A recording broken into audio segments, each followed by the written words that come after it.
टेंडोळी ग्रामसभेत कथित भ्रष्टाचारावरून गोंधळ। सविस्तर वृत्त असे की आज दिनांक 9 ऑगस्ट रोजी आर्णी तालुक्यातील ग्रामपंचायत टेंडोळी येथे प्रशासनाच्या वतीने ग्रामसभेचे आयोजन करण्यात आले होते, परंतु ग्रामपंचायतीत झालेल्या कथित भ्रष्टाचाराच्या मुद्द्यावरून ग्रामस्थ ग्रामसभेत चांगलेच आक्रमक झाले। काही काळ तणावाचे वातावरण निर्माण झाले होते, त्यामुळे ग्रामसभेत पोलिसांना बोलवण्यात आले। गोंधळातच सभा तहकूब करण्यात आली। सदर विषयी दोषींवर कारवाई करण्याच्या मागणीसाठी पंचायत समिती येथे मोठ्या प्रमाणात ग्रामस्थ निवेदन घेऊन आले होते। ग्रामसभा ही 4 महिन्याच्या कालावधीमध्ये भरली पाहिजे, ही बंधनकारक आहे।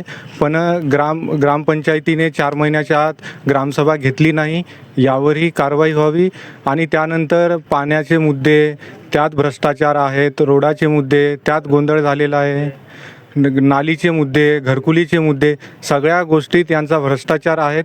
5 वर्षापासून तोच चाललेला आहे आणि कोणी प्रशासनातला कोणीही व्यक्ती उत्तर द्यायला तयार नाही किंवा लेखी स्वरूपात काही दाखवायला तयार नाही। मागितल्यास पोलीस प्रोटेक्शन आणि ते मागितल्यास त्यांनी पोलीस प्रोटेक्शन बोलावली, जनतेचा आवाज दाबण्याचा प्रयत्न केला। ग्रामसभा झाली का? ग्रामसभा अर्धवट झाली, कारण ग्राम सचिवाकडे आमच्या कोणत्याही प्रश्नाचे उत्तर नव्हते।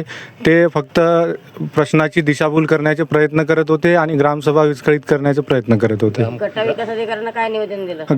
गट विकास अधिकाऱ्यांना आम्ही चौकशीचा निवेदन दिला की या सगळ्या प्रश्नावर चौकशी व्हावी, त्यांनी समिती नेमावी व तात्काळ कारवाई करून